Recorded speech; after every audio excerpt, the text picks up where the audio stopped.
नमस्कार। 19 मई के मौसम की बात करेंगे तो वेदर सिस्टम्स देख लेते हैं। एक डब्ल्यूडी पर्वतीय राज्यों के पास पहुंचा है। एक चक्रवाती हवाओं का क्षेत्र मध्य पाकिस्तान और उससे सटे हुए भागों पर बना हुआ है। साथ ही साथ एक ट्रफ लाइन गुजरात से लेकर पूर्वी भारत तक जा रही है। एक और ट्रफ लाइन दक्षिण भारत तक बनी है, जहां पर एक चक्रवाती हवाओं का क्षेत्र तमिलनाडु पर बना हुआ है।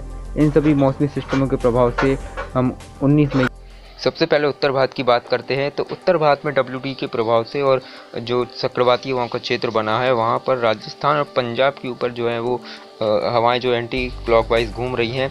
और इन मौसमी सिस्टमों से क्या होगा कि अगले 24 घंटों में, यानी कि 19 मई को खास करके 19 और 20 मई के दिन जो पर्वतीय राज्य हैं, जिसमें जम्मू कश्मीर, गिलगित पाकिस्तान, मुजफ्फराबाद, लद्दाख और हिमाचल प्रदेश के कई इलाकों में अच्छी बारिश की संभावना है। हल्की से मध्यम बारिश के साथ तेज हवाओं की संभावना यहाँ पर है।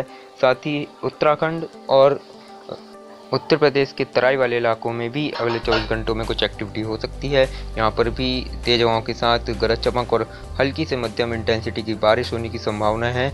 राजस्थान की बात करते हैं तो राजस्थान पर इन सिस्टमों का कोई ज़्यादा इफेक्ट नहीं दिख रहा है, क्योंकि जो चक्रवाती हवाओं का क्षेत्र है वो भी बहुत ज़्यादा स्ट्रॉन्ग नहीं है। तो यहाँ पर जो है वो नमी नहीं पहुँच रही है, मॉइस्चर का फ्लो नहीं है, इसलिए और लगातार उत्तर पश्चिमी हवाएं राजस्थान के ऊपर से बह रही हैं। तो यहाँ पर अगले 24 घंटों में कोई ज़्यादा एक्टिविटी की संभावना नहीं है। तापमान बढ़े रहेंगे। लू का असर कई ज़िलों में राजस्थान के अगले 24 घंटों में बना रहेगा, ऐसी संभावना है। और बारिश की जो संभावना है अभी फ़िलहाल राजस्थान में अगले 24 से 48 घंटों में नहीं है। इसी तरह दिल्ली, पंजाब, हरियाणा के भी ज़्यादातर इलाकों में ड्राई और हॉट वेदर रहेगा। यहाँ पर भी उत्तर पश्चिमी गर्म हवाओं का सिलसिला जारी रहेगा और तापमान बढ़े रहेंगे। लेकिन शाम होते होते हो सकता है कि जो उत्तरी पंजाब और उत्तरी हरियाणा का एक दो स्थान है, वहाँ पर कुछ एक्टिविटी हो जाए, बादल वगैरह छा जाएँ, लेकिन बहुत ज़्यादा बारिश या बहुत ज़्यादा एक्टिविटी होने की संभावना है इन उत्तर पश्चिमी भारत के राज्यों में नहीं है। गुजरात में जो है थोड़ा बहुत मॉइस्चर पहुँच रहा है अरब सागर से, लेकिन यह मॉइस्चर काफ़ी नहीं है कि यहाँ पर बहुत अच्छी एक्टिविटी हो जाए। और यही मॉइस्चर जो है यहाँ पर उमस भरी गर्मी दे रहा है। यहाँ पर उमस भरी गर्मी देखी जा रही है, लेकिन बारिश नहीं हो रही है, क्योंकि कोई भी वेदर सिस्टम इस समय इतना स्ट्रॉन्ग या एक्टिव नहीं है जो यहाँ पर बारिश दे सके गुजरात में। हालांकि गुजरात के जो दक्षिणी इलाके हैं और कुछ जो समुद्री क्षेत्र हैं, वहाँ पर बूंदाबांदी की संभावना अगले 24 घंटों में है, और उससे ज़्यादा कोई हम अपेक्षा नहीं कर सकते अगले 24 घंटों में। यहाँ पर भी कई जगहों पर काफ़ी गर्म हवाएं चलेंगी और लू का असर भी और तापमान में वृद्धि भी देखी जाएगी। मध्य महाराष्ट्र, मराठवाड़ा, विदर्भ के ज़्यादातर इलाकों में भी ड्राई वेदर रह सकता है। दक्षिणी मध्य महाराष्ट्र और कुछ तटीय मध्य महाराष्ट्र, जो कोंकण गोवा का रीजन है, वहाँ पर कुछ एक्टिविटी हो सकती है 24 घंटों में। हल्की से मध्यम बारिश और गरज चमक के साथ दक्षिणी मध्य महाराष्ट्र तक एक दो स्थानों पर तेज हवाओं की स्थिति बन सकती है।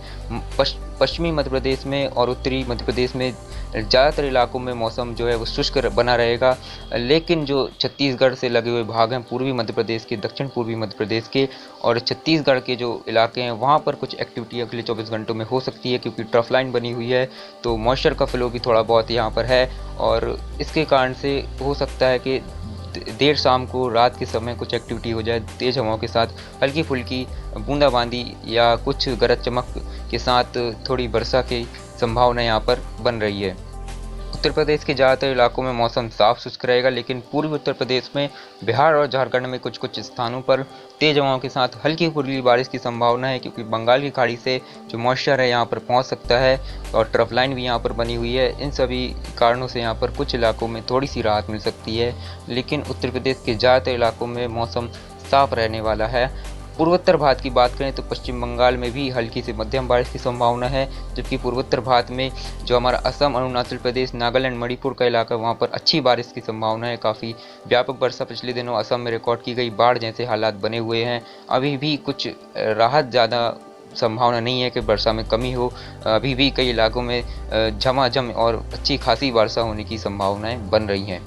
कुछ जगहों पर उड़ीसा में हालांकि एक्टिविटीज़ हो सकती हैं, क्योंकि बंगाल की खाड़ी से मॉइस्चर का फ्लो है, वहाँ दक्षिण भारत में सिस्टम भी है। तो उड़ीसा, आंध्र प्रदेश के कई इलाकों में हल्की से मध्यम बारिश, तो कुछ स्थानों पर तेज़ वर्षा देखी जा सकती है। दक्षिणी आंध्र प्रदेश और दक्षिणी तटीय उड़ीसा के इलाकों में, साथ ही साथ इससे सटे हुए जो कोस्टल इलाके हैं तमिलनाडु के, वहाँ पर भी अच्छी एक्टिविटी है। और जबकि केरला और कह सकते हैं कि कर्नाटका, दक्षिण कर्नाटका के भागों में काफ़ी अच्छी वर्षा की संभावना है। कई जगहों पर भारी वर्षा की भी संभावना है। 100 मिलीमीटर से भी अधिक वर्षा केरला और कर्नाटक के कुछ शहरों में रिकॉर्ड की जा सकती है। यानी कि सबसे ज़्यादा वर्षा का रीजन केरला और कर्नाटक का जो इलाका है वहाँ पर रह सकता है।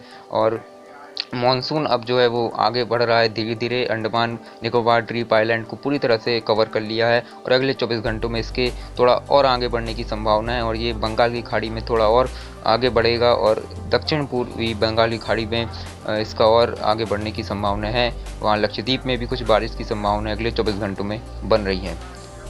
मिलेंगे जल्दी अगले वीडियो में। इस वीडियो में हमें दीजिए इजाज़त। नमस्कार।